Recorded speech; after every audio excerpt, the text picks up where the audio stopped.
জায়গায় আইসে একটু বসলাম সোফায়। বাচ্চাগুলো এত দুষ্টামি করে, বিশেষ করে ছোটটা অনেক দুষ্টামি করে। আবার রাগ করে ওই জায়গায় দাঁড়ায় পড়ছে। কি হয়েছে, কি রাগ করলা? একটু রিল্যাক্স থাকতে পারি না এর লেগা, সারা দিন খালি আছে দুষ্টামি তালে। ওটা এত দুষ্টামি করে। এই ছোটটা ডাক দে। জানলার কাছে বসছি, জানলার জায়গাতে অনেক বাতাস আসতেছে, ভালো লাগতেছে রাতের পরিবেশটা। এই জন্য আইসা এই সোফার উপর আমি বসলাম। এই তুমি আবার কিনে আসছো? সারাক্ষণ খালি দুষ্টামি রে বাবা, এটির লেগা শান্তি নাই।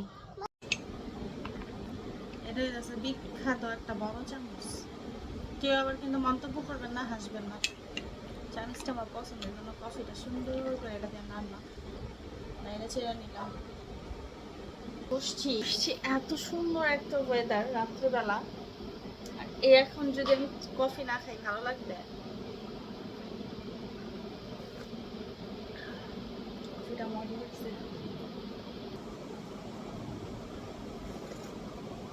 কফি খেলে হচ্ছে রাতে ঘুম হয় না, কিন্তু জানলার কাছে বসছি, এত সুন্দর একটা ওয়েদার, এত সুন্দর একটা বাতাস আসতেছিল, ইচ্ছা করতেছিল এই টাইমে একটু কফি খাই।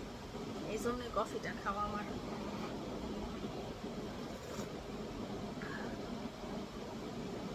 রাতের আকাশ দেখতে অনেক সুন্দর লাগে।